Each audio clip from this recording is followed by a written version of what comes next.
que tenemos de poder realizar un análisis de la presencia de Estados Unidos en el mundo de Asia-Pacífico, especialmente en el año 2022, como también la mirada que desde América Latina, las proyecciones de nuestra región, puede tener en función de lo que ha estado ocurriendo precisamente en la vinculación de Estados Unidos con aquella región del mundo tan determinante para el futuro del siglo XXI.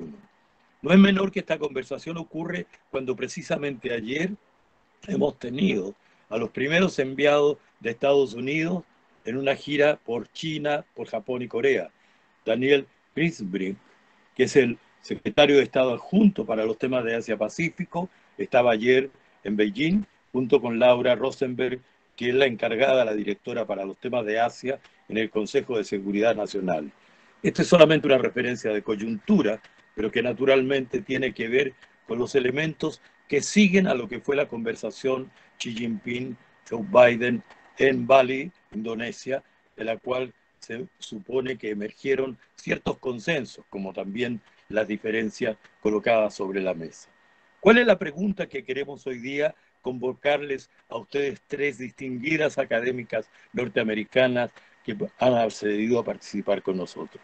La pregunta es, ¿cuál es el estado de esta situación de la relación de Estados Unidos con Asia-Pacífico? A Estados Unidos le gusta hablar de Indo-Pacífico. ¿Y qué derivaciones tiene después de las conversaciones que se han sostenido allá? Al mismo tiempo, la pregunta, y especialmente en el caso de Cindy, ¿y cómo deriva esta política de Estados Unidos hacia América Latina? Yo quería, en consecuencia, iniciar esta conversación con Margaret Mayer desde el Inter-American Dialogue. Por favor, Margaret. Bueno, muchas gracias al foro por la oportunidad y al embajador Reyes Mata por la amable invitación. Es realmente un gran placer estar aquí con ustedes esta tarde y también de presentar aquí con dos excelentes y muy respetados panelistas. Yo planeo compartir solo 4 puntos sobre la evolución de esta relación y respuestas a algunas de las preguntas que la embajadora ha preguntado.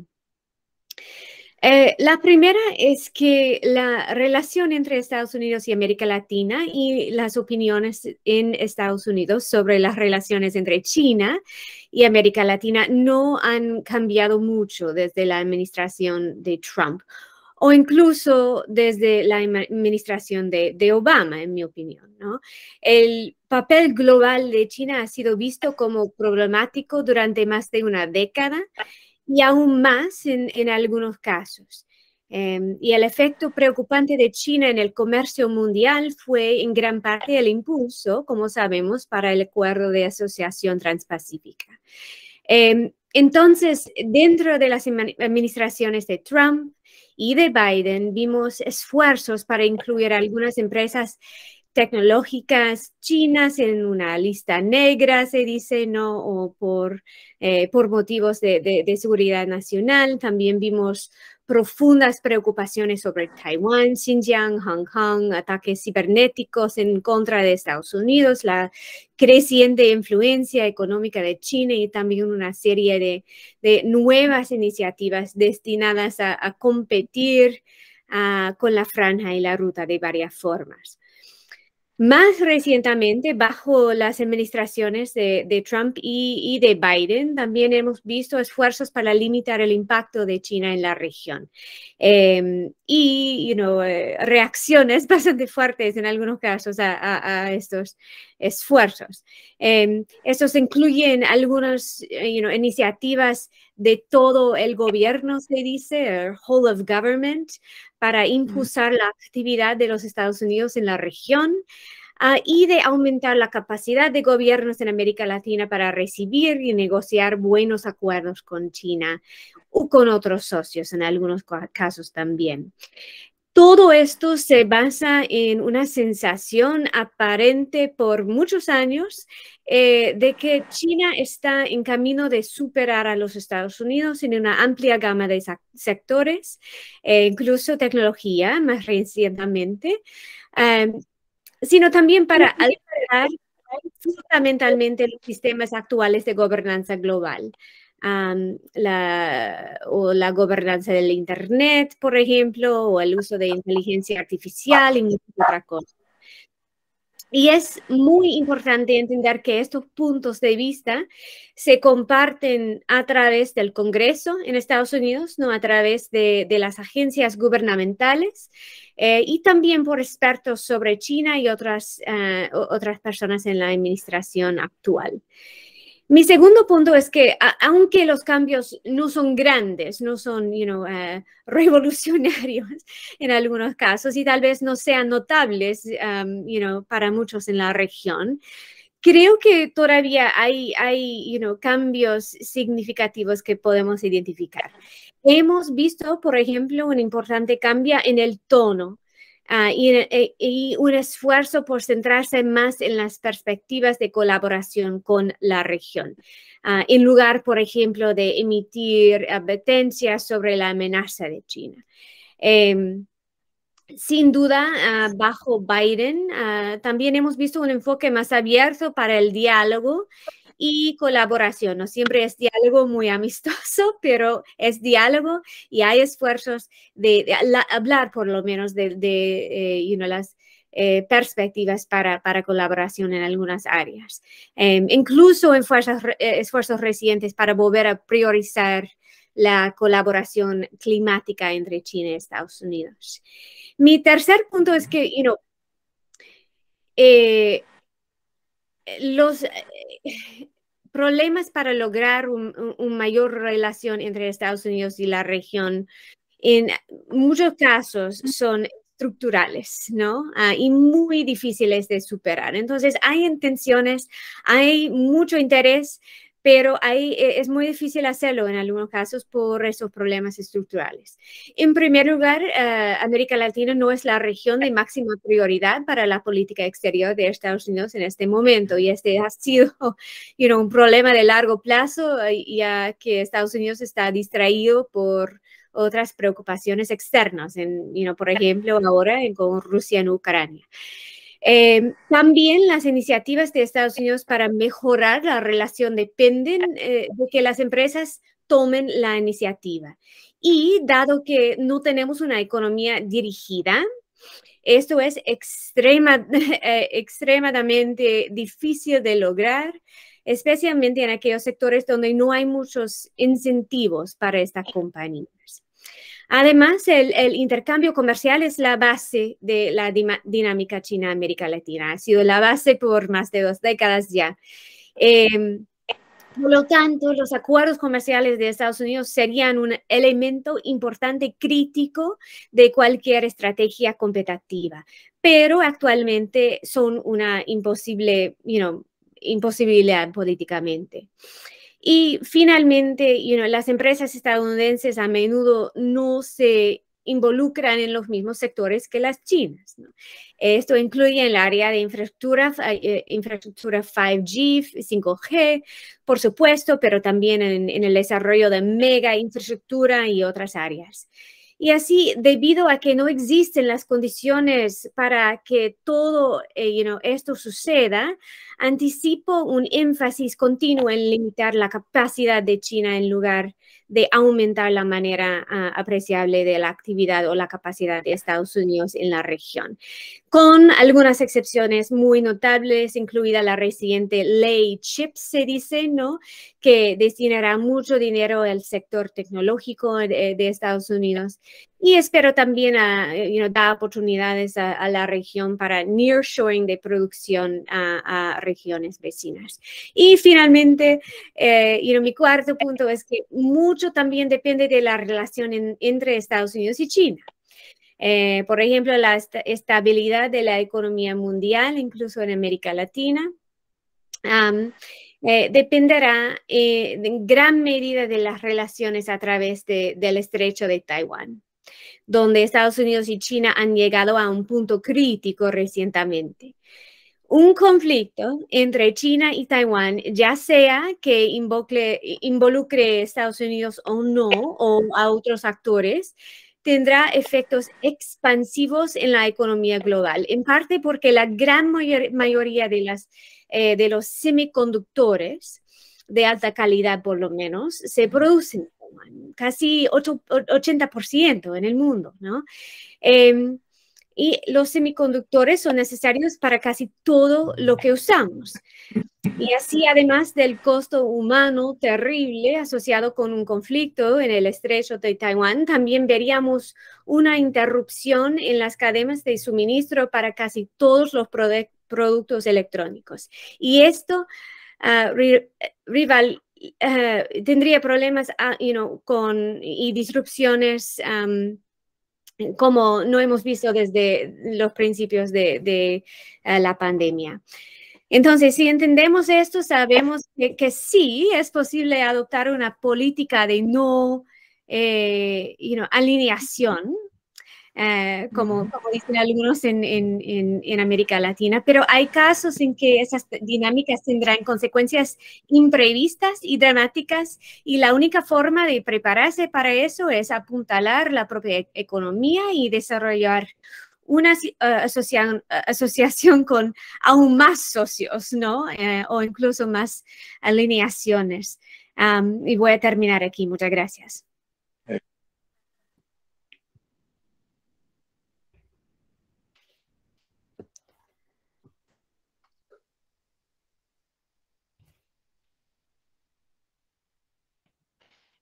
Fernando, no sé. Gracias, Margaret, por introducir algunos de los temas en la dualidad de análisis. Por una parte, la interacción de Estados Unidos, América Latina, teniendo el trasfondo de los vínculos con China, como también la propia tensión por una parte de Estados Unidos y China en aquella región. ¿Sí? Dígame. Perdimos el principio de lo que usted dijo.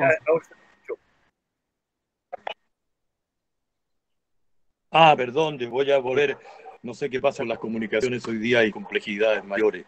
No, decía en consecuencia que, por una parte, habíamos analizado, recibíamos de la presentación de Margaret los temas vinculados con la presencia de Estados Unidos en América Latina, sabiendo que esta región no es prioridad, pero por otra parte están los efectos que para esta región tienen las tensiones o las políticas diversas que Estados Unidos en Asia, especialmente la vinculación con China, está impulsando. Para algunos, el presidente Lago, por ejemplo, en una columna decía que habían 3 líneas que derivaban del encuentro de Bali entre Xi Jinping y el presidente Biden. Por una parte, afirmaban la necesidad de la cooperación. Segundo, que también había competencia, ineludible.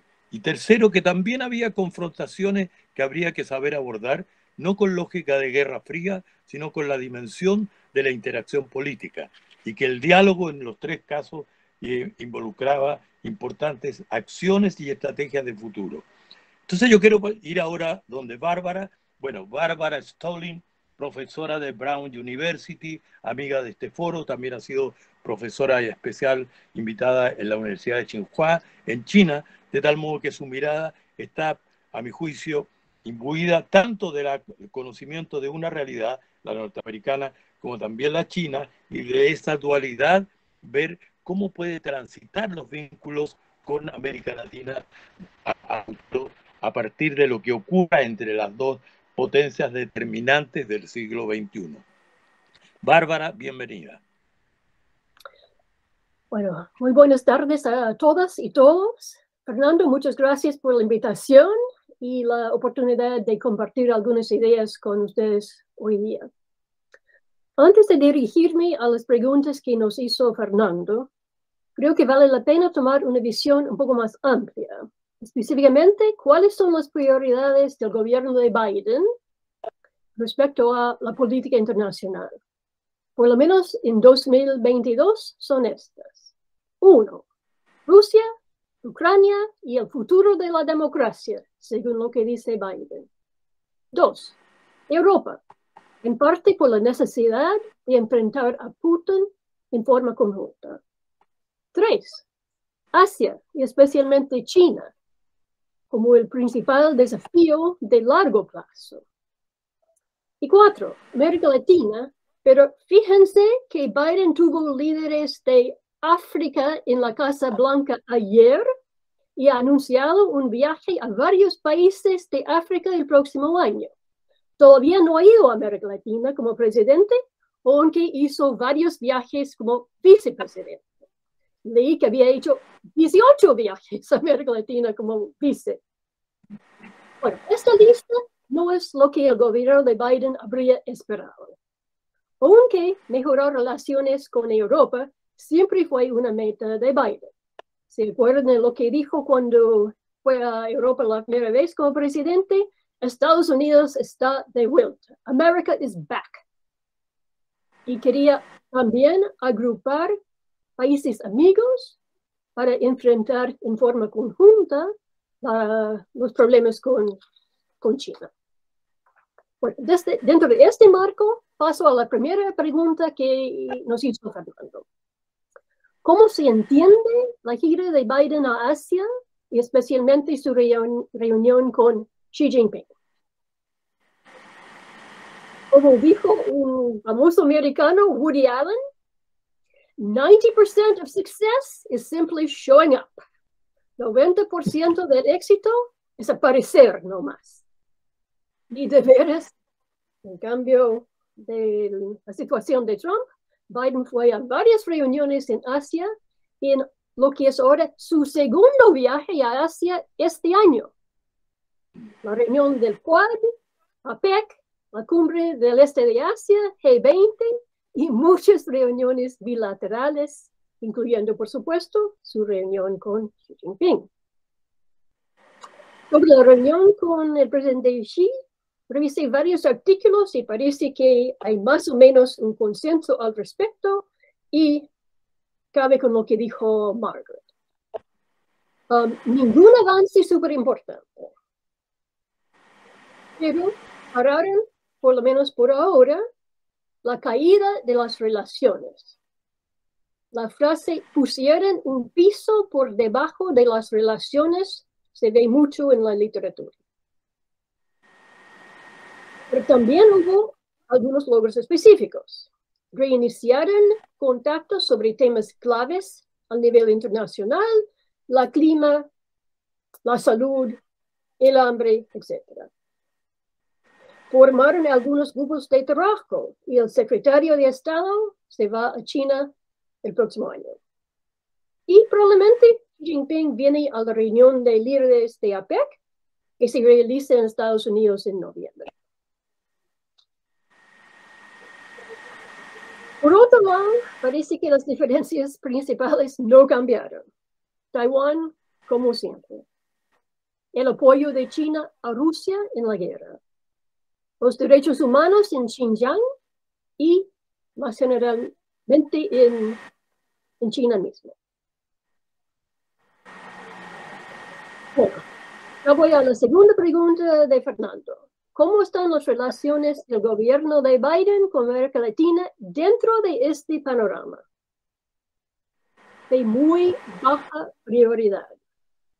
Como dije antes, el mismo Biden no ha ido a América Latina, aunque la vicepresidenta y el secretario Blinken sí han ido. Biden tiene un viaje a México en enero, pero es una reunión de los líderes de América del Norte. Sabíamos que América Latina iba a ser bajo en las prioridades, pero el contenido, francamente, es una desilusión para mí. Yo por lo menos había pensado que Biden iba a tener una política más amigable que Trump con respecto a la región. Pero yo creo que hay poca diferencia. Dos temas se destacan: inmigración y drogas, drogas e inmigración. Han sido así desde hace tiempo, especialmente bajo las dos últimas administraciones. Y la atención está puesta en los mismos países: Cuba, Nicaragua, Venezuela, México. La reunión cumbre en Los Ángeles fue simbólico de los problemas. Poca atención a su planificación, poco ofrecimiento en materia económica y social. A pesar de los enormes problemas en la región saliendo del COVID. Y Por supuesto que varios líderes no asistieron por falta de invitaciones a Cuba, Nicaragua y Venezuela. Los acuerdos firmados durante la reunión sobre salud, clima, democracia eran muy vagos. Igualmente, la llamada Alianza para la Prosperidad Económica de las Américas no tuvo nada que ofrecer en términos de acuerdos comerciales o de inversión.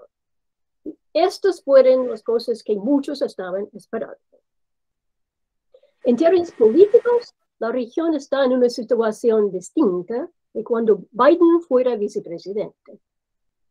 Un artículo especialmente interesante al respecto es de Christopher Sabatini de Chatham House en la revista Foreign Policy.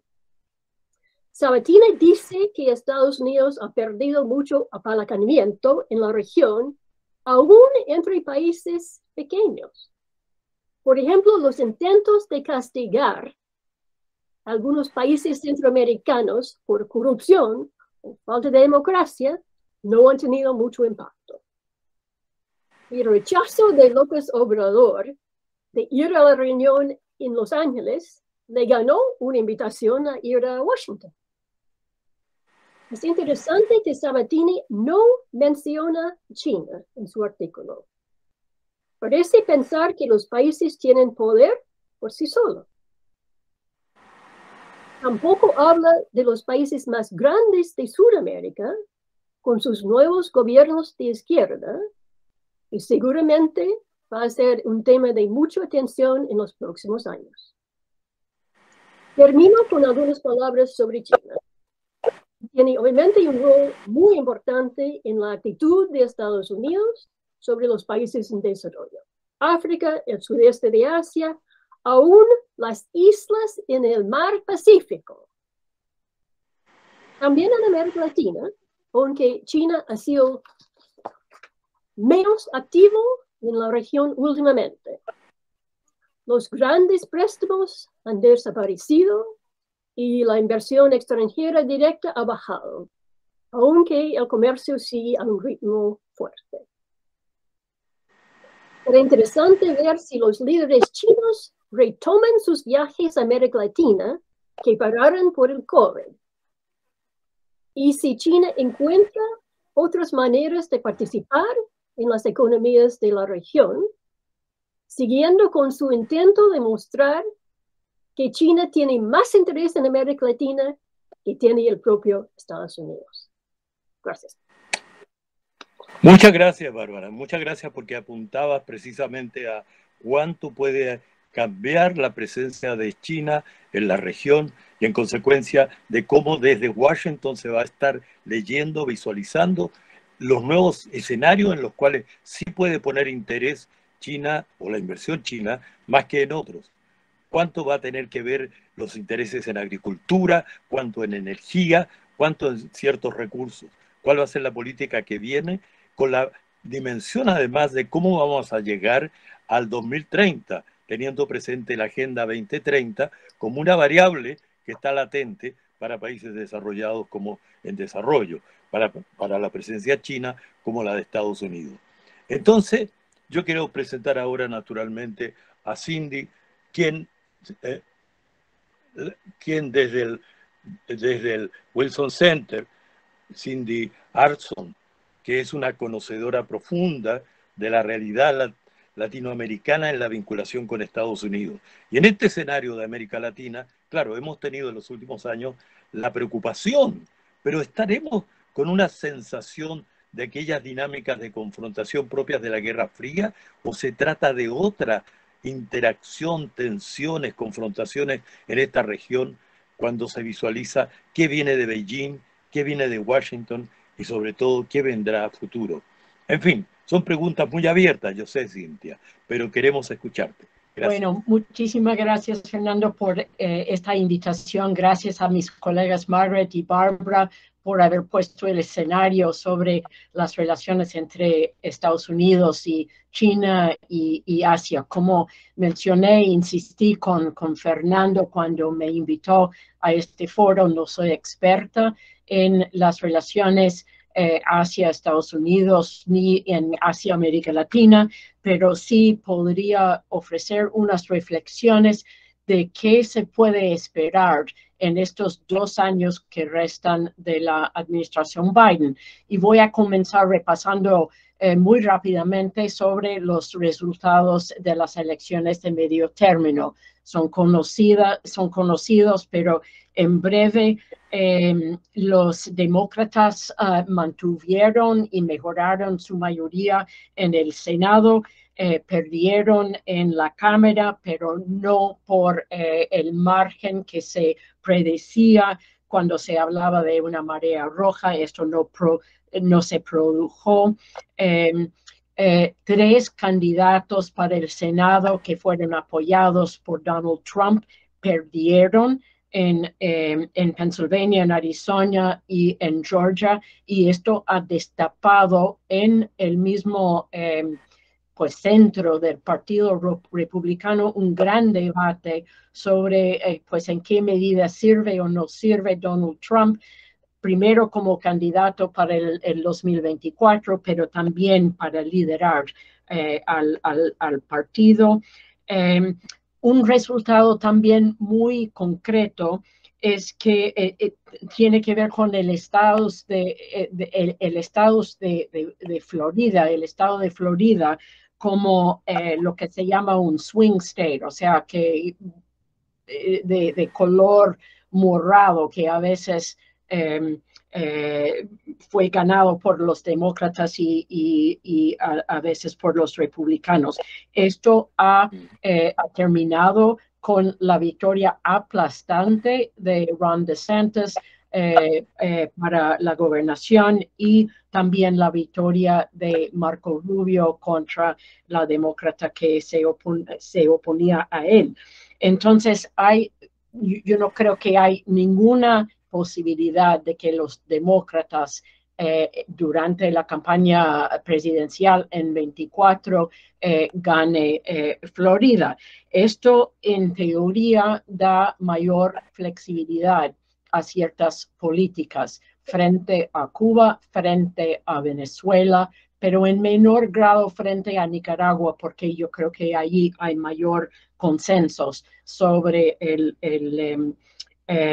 camino de Nicaragua hacia una dictadura plena. Hemos visto hasta ahora muy poco en cuanto a un cambio hacia Cuba. La administración Biden ha mantenido una gran parte de las medidas puestas por Donald Trump. Se flexibilizaron el envío de remesas familiares. También hay conversaciones directas sobre temas migratorios. Hay muchos que dicen que la administración Biden debería de quitar Cuba de la lista de los estados que apoyan y auspician el terrorismo, porque no hay ninguna información o confirmación de que Cuba está actuando de esta forma. Yo creo que es difícil avanzar en una mayor flexibilización hacia Cuba frente a la represión que hubo contra las manifestaciones del año pasado, el número de presos políticos, etcétera. Así que lo que limita ahora un cambio en la política hacia Cuba no es la política doméstica, sino la política y la conducta de los líderes cubanos.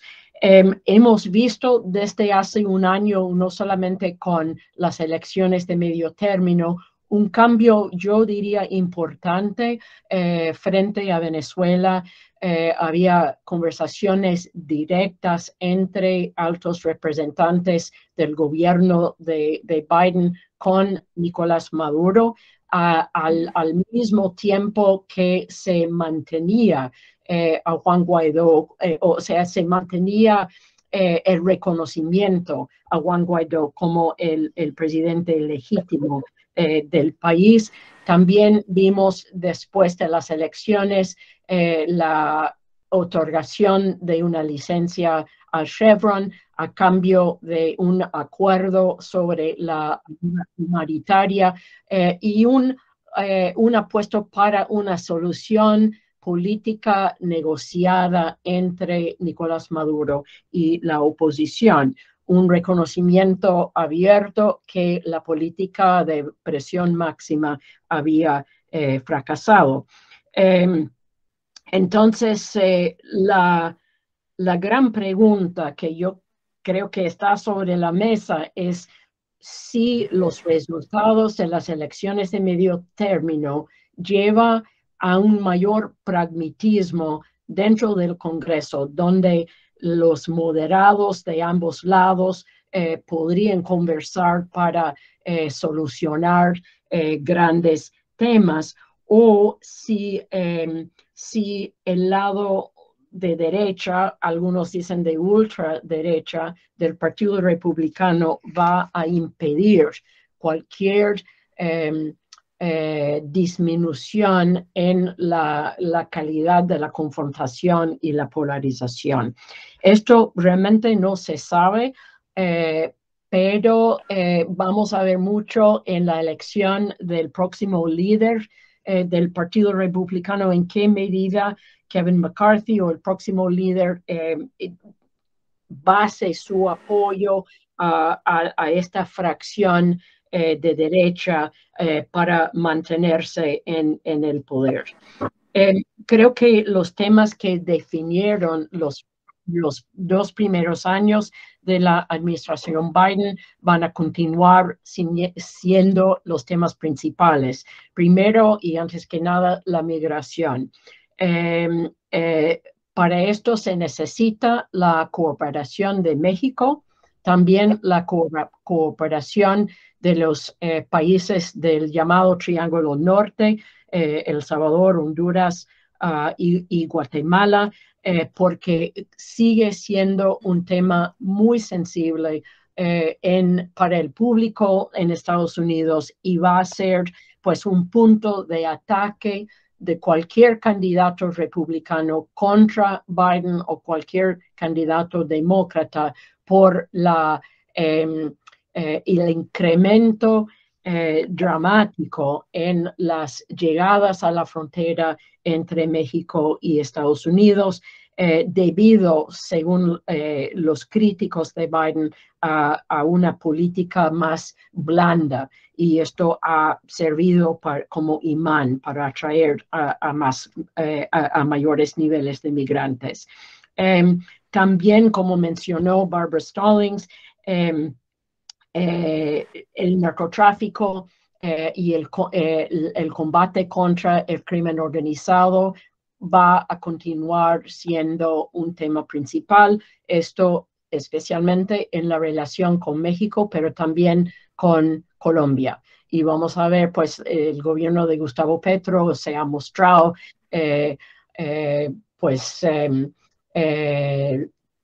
no está a favor de continuar la lucha contra el narcotráfico de la misma forma. Los Estados Unidos está buscando forma de no romper o no tener grandes desacuerdos con el gobierno colombiano, pero vamos a ver hasta cuándo esto se podría mantenerse.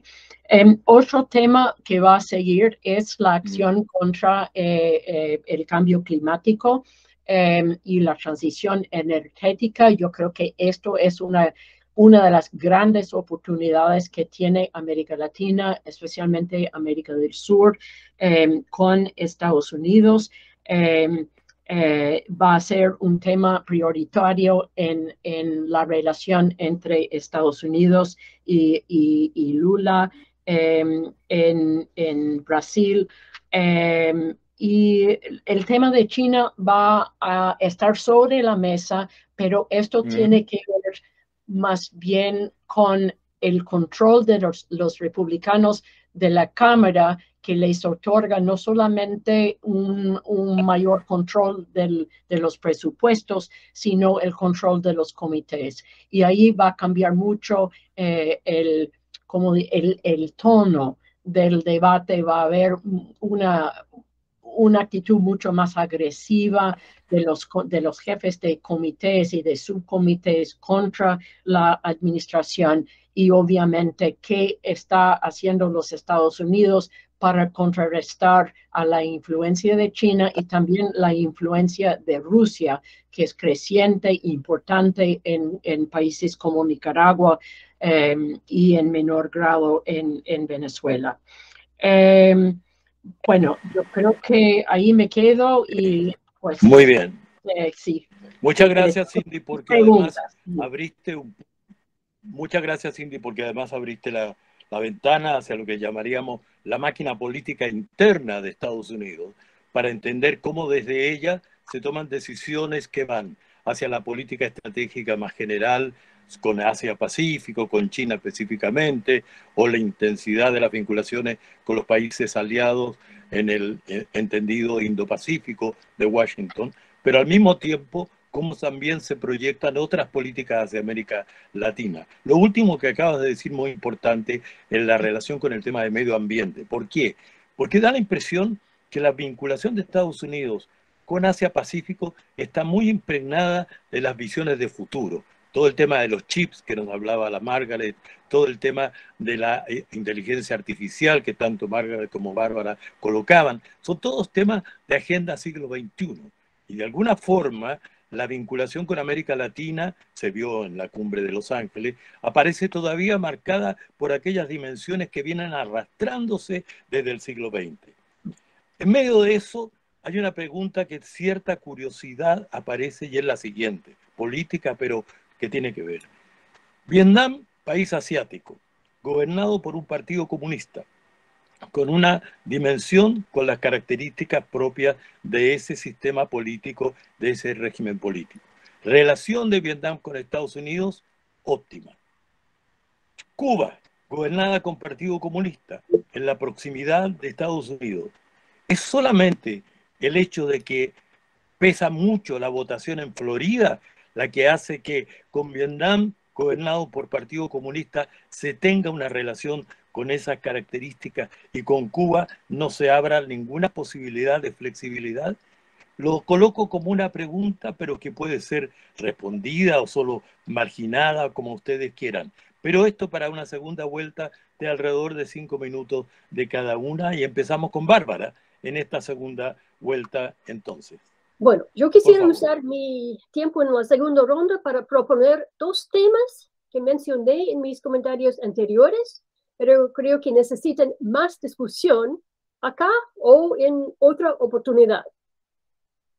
Primer tema, el rol de los nuevos gobiernos de la izquierda en relaciones con Estados Unidos y las relaciones entre Estados Unidos y China.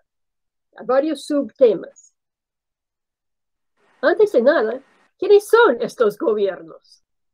Brasil, Chile y Colombia por seguro.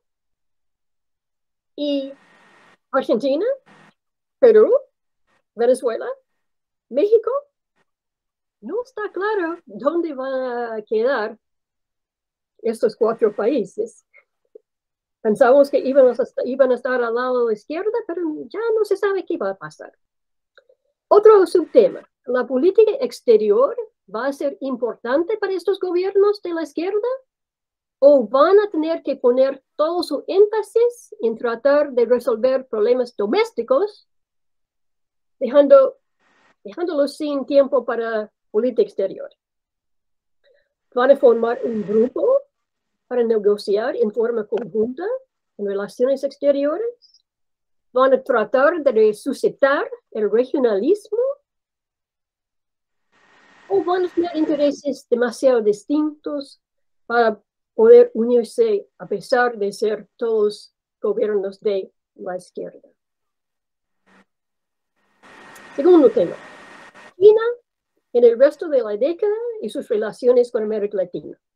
También hay varios subtemas para mencionar, y algunos de estos temas, Margaret, que es la experta, entonces ojalá que pueda contestar alguno de mis subtemas. Primera pregunta, primer subtema. ¿China va a ser tan ocupada con sus problemas domésticos que la política exterior tiene poca importancia. ¿Cómo debemos interpretar la baja generalizada también en otras regiones de la franja y la ruta y los grandes préstamos de los años anteriores?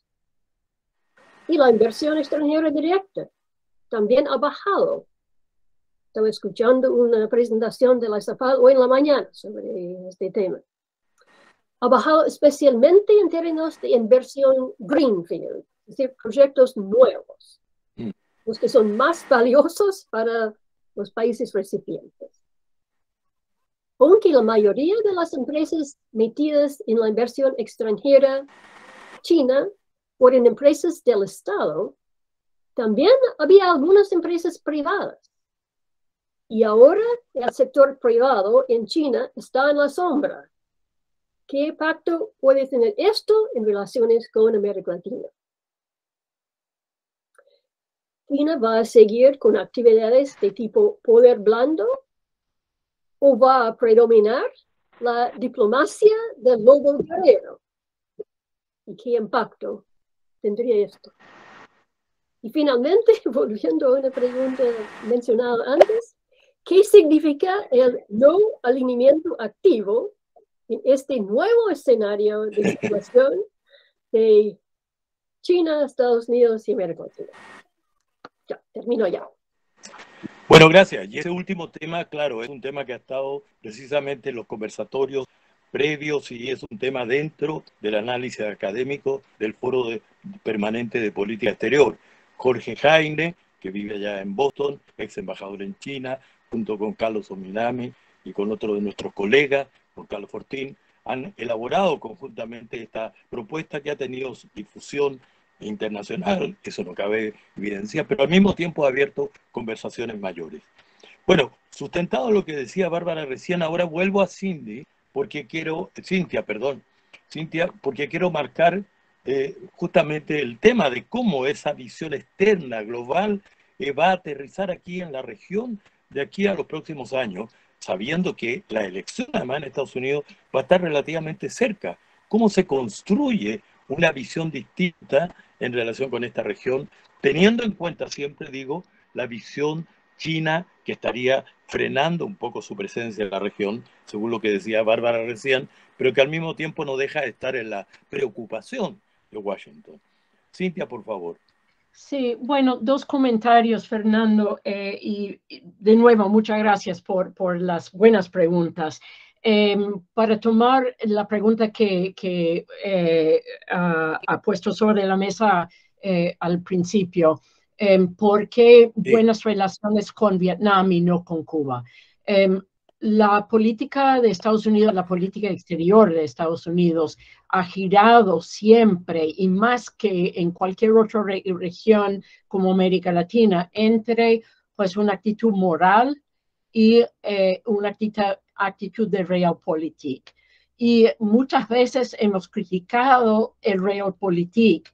Por ejemplo, ustedes conocen mucho mejor que nadie, o sea, la visión de durante la Guerra Fría de Henry Kissinger en Chile, etcétera, que no importaba lo que estaba pasando dentro de los países, solo lo que contaba era pues el equilibrio, el balance entre el comunismo y la democracia liberal. O sea, se ha criticado mucho la falta de principios de democracia y de derechos humanos cuando la política giraba muy en la dirección del realpolitik. Ahora se critica cuando hay una crítica de los derechos humanos en Cuba, Nicaragua, Venezuela, etcétera, mientras los Estados Unidos no está alzando la voz frente a abusos. Y yo creo que la tensión la tensión ha existido, no estoy definiendo ni criticando ni nada, pero esto ha marcado la relación de Estados Unidos con América Latina desde hace décadas y especialmente durante la Guerra Fría. Y por esto la política de Carter, la política de derechos humanos, que tenía una aplicación hiper enfocada a América Latina, ha sido pues un factor también en la política exterior. Lo que quisiera decir frente a la competencia entre Estados Unidos y China, Margaret mencionó, yo creo que fue Margaret, mencionó que las empresas en Estados Unidos no son empresas estatales, son empresas privadas. Y la administración Biden, por falta de recursos, francamente, y por falta de procedimientos internos de instituciones como el Banco Interamericano de Desarrollo, que obliga al banco a enfocar sus préstamos no a los países de medios ingresos, sino a los países más pobres. Ha dependido mucho del sector privado para ser el motor de la inversión en la región. Lo que pasa es que para los inversionistas, las condiciones en la región no siempre están ahí y no están interesados en arriesgarse en ciertos sectores cuando no hay, digamos, Estado de Derecho, donde no hay medidas contra la corrupción, etcétera. Entonces, China tiene una ventaja muy grande porque no está exigiendo a los países tener en el terreno este tipo de controles. Bueno, entonces yo creo que se tiene que mirar dentro de los estados latinoamericanos para ver en qué medida hay pues un medio ambiente para atraer a las inversiones. Pensemos en Argentina o en el mismo Brasil con el nivel de proteccionismo que hay, etcétera. O sea, solo esto. Muy bien, muy bien. Gracias, Cintia, por aclarar algunos aspectos y responder a una de las preguntas de la dimensión de la política. Bueno, Margaret Mayer, el año que viene el secretario de Estado llegará a China. Ya lo sabemos porque justamente la delegación de anticipación que ha ido ayer allá por la representante del Consejo de Seguridad Nacional, Laura Rosenberg, como también por Daniel Christenbrand, bueno, iban de alguna manera a preparar, a avanzar lo que puede ser aquella conversación de futuro. La pregunta es, ¿cuál puede llegar a ser esa conversación del 2023 entre China y Estados Unidos, asumiendo que hay confrontaciones, competencia, pero también necesidad de cooperación?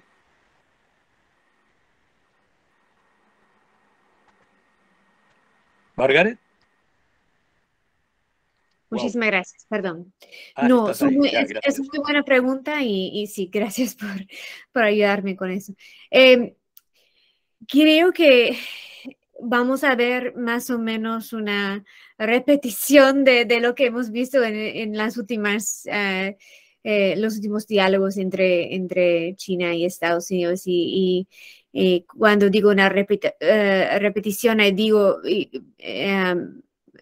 lo que quiero comunicar es que vamos a ver más o menos un enfoque en los mismos temas que vimos antes. Por ejemplo, vamos a ver que China define muy claramente otra vez las líneas rojas que tiene acerca de Taiwán y derechos humanos y algunos otros asuntos muy sensibles que siempre articula en estas conversaciones con funcionarios de Estados Unidos. Es algo que va a continuar pasando porque esos son algunos de los los temas que son y van a continuar siendo problemáticos adentro de esta relación bilateral. Del lado de Estados Unidos, creo que vamos a ver también la misma cosa, una rearticulación de los intereses que Estados Unidos tiene con respecto a China y con respecto a la relación bilateral, que va a elevar este tema de derechos humanos, va a demandar que China respeta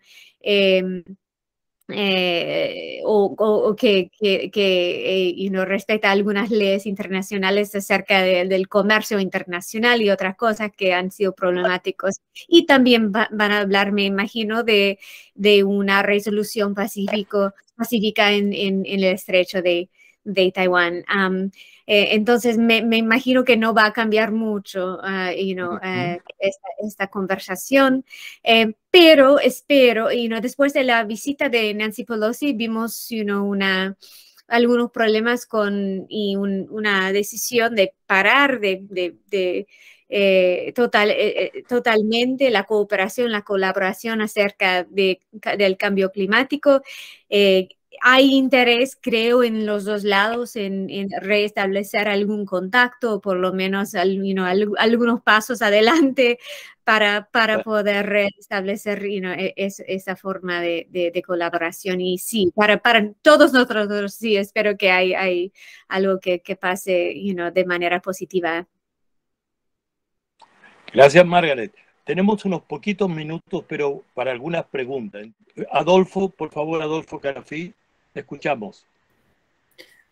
Hola, bueno, gracias por la invitación.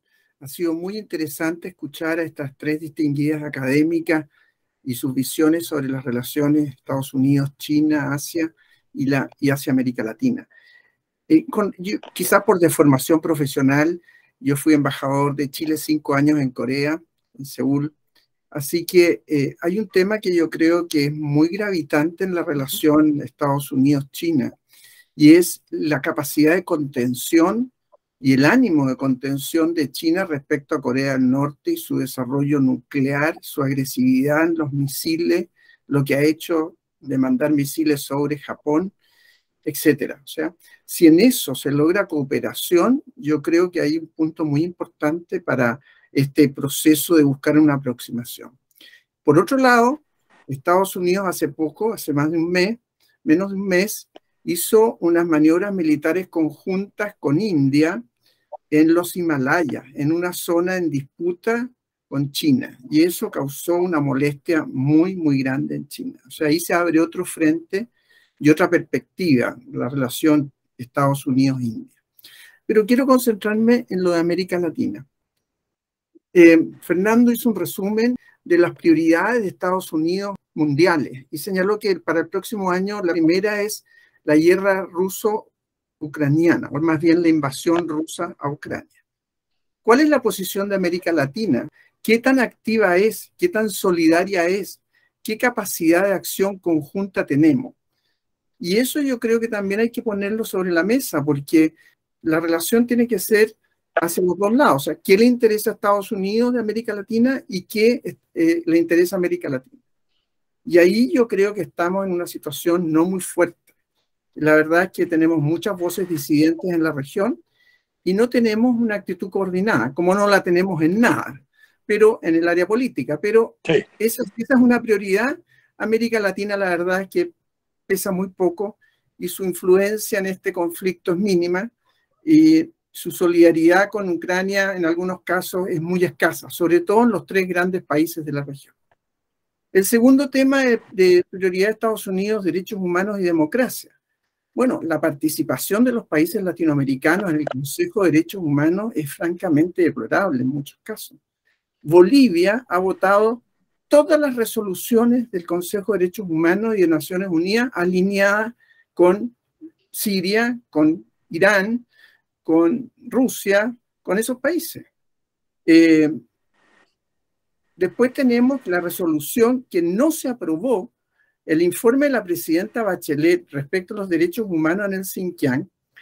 Resulta que no fue aprobada el acuerdo de que esto se examine en el Consejo. Y eso se debió a abstenciones muy importantes de América Latina. Nuestra canciller ha señalado que el próximo año, cuando Chile ingrese, Chile va a apoyar, porque es la obligación moral de por lo menos a venirse a examinar. Pero Argentina se abstuvo y faltaron 2 votos. Y fueron 2 votos latinoamericanos. Entonces yo creo que esas falencias también pesan. No tenemos unidad. Yo no creo que se logre mucha unidad en estos 2 años que quedan diríamos, para enfrentar una política exterior conjunta con Estados Unidos.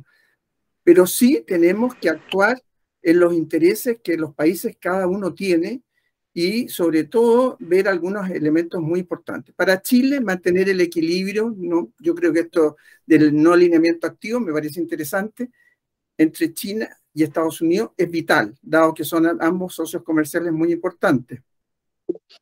El interés de China de ingresar al PPT-11 es muy importante, puede ser una negociación realmente importante a la cual quizás Estados Unidos también le ponga el ojo y también se interese, ojalá. Gracias. Yo eso quería hacer esos comentarios. Gracias, Adolfo. Muchas gracias por tu comentario. Perdón, que quería despedir a Margaret Mayer, que me acaba de decir que tiene que salir por otro compromiso, porque la verdad que se nos atrasó un poco toda la conexión y me disculpo por eso. Solo quería pedir, si es posible, un comentario de cierre de Edgardo Rivero, que es uno de los miembros del directorio del Foro de Política Exterior, en relación con lo que hemos conversado hoy día y las proyecciones que esto puede tener. Edgardo, como todos saben, fue subsecretario, viceministro de Relaciones Exteriores, digamos, para los demás. Edgardo, por favor, tus palabras. No, ciertamente hay un punto que queda para nuestro debate, nuestro desarrollo, nuestro análisis, que es la afirmación, que ciertamente tiene comprobación, de que América Latina está en una situación no solo de no prioridad, sino que en una situación muy lejana a lo que son los primeros elementos de política exterior de Estados Unidos. Y eso es un tema que tenemos que procesar. En segundo lugar, creo que, por cierto, nuestro desarrollo de las relaciones tiene que ser un desarrollo conmutativo y, por lo tanto, la comunidad de intereses que pueden haber, tanto Estados Unidos, América Latina, como América Latina, Estados Unidos, tienen que ser procesados, tienen que ser explicitados, y ello no está explicitado. Y como no está explicitado, ello repercute en esta falta de prioridad que América Latina tiene, que no es al revés. O sea, yo creo que para América Latina la relación con Estados Unidos tiene prioridad. Ahora, esto hay que mirarlo desde la perspectiva de que Estados Unidos tiene una competencia en la región. Y esa competencia es bastante evidente. China tiene una política no solo comercial, sino que también de otros aspectos hacia América Latina. Y la concreta, la lleva a cabo. El comercio que existe entre los países de América Latina y China, por ejemplo. Te llamo. Un ejemplo de ello es la relación comercial entre Chile y China. El principal socio comercial que Chile tiene es China, un intercambio comercial además favorable en balanza de pago para Chile, producto de la exportación minera. Las inversiones están siendo cada día más evidentes. Ahora, el problema, claro, el problema es político. El problema está con los elementos que dicen relación con derechos humanos y, bueno, es un punto que está ahí presente. El tema Taiwán es un tema que está presente. Pero sí, en el análisis de Estados Unidos no puede dejar de estar presente de que China tiene una política hacia América Latina y entre los elementos de la política exterior de China está América Latina presente. Eso yo creo que es muy importante tenerlo presente. Hay una variable que, por supuesto, va a haber que completar en el análisis, que es esta relación triangular Estados Unidos, Unión Europea, América Latina. Ese es un punto muy importante a procesar, sobre todo en la realidad que se vive en Europa con la invasión rusa a Ucrania. Eso es importante tenerlo muy presente porque no cabe duda que la Unión Europea ha tenido en el cuadro de esta guerra una presencia y un accionar muy importante y muy significativo.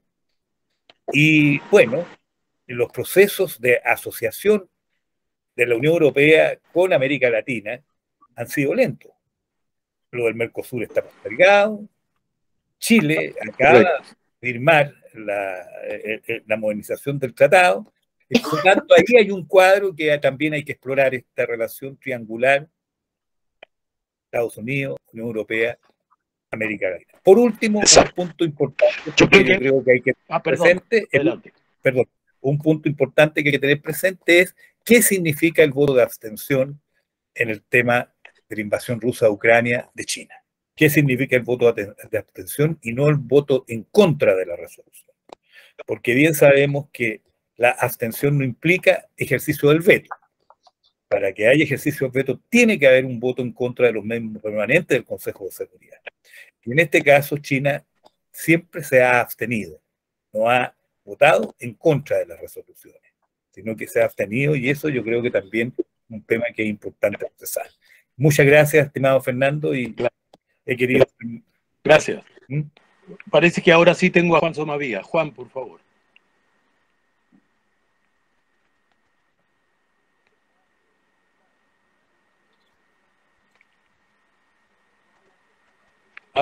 Bueno, disculpa, hay una explicación de Juan que por alguna razón está impedido de comer. Bueno, yo creo que tenemos que agradecerle mucho a Margaret, a Bárbara, ya también a Cintia, de lo que han entregado como motivaciones de este conversatorio.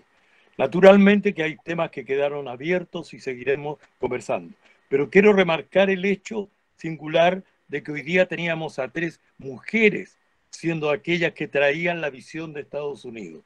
No es un dato menor, tampoco en los tiempos que corren, pero sobre todo en la perspectiva que el Foro de Política Exterior tiene de buscar un equilibrio de voces en sus análisis, en sus estudios y en sus expresiones. Muchas gracias, Bárbara. Muchas Fernando, gracias, perdón, Fernando, sí. Pero yo debería haber partido por ello. Debería haber partido por agradecer a Margaret, Cindy y Bárbara sus excelentes exposiciones y muy motivadoras. Y la presión del tiempo no me permitió hacerlo, pero ahora lo reitero y lo agradezco. Muy bien hecho. Gracias, Cintia. Gracias, Margaret. Gracias, Bárbara. Y estaremos en contacto. Ha sido una jornada muy motivadora para nosotros. Sí. Bueno, muchas gracias. Gracias a ustedes. Gracias por las buenas preguntas y comentarios también. Aprendí mucho, como siempre. Chao. Gracias. Gracias, Margaret, por haber quedado unos minutos más. No, Bárbara, claro que sí. te escuchamos para el cierre total. Muchísimas gracias por la invitación. Muy gentiles, ¿eh? Hasta luego. Buenas noches.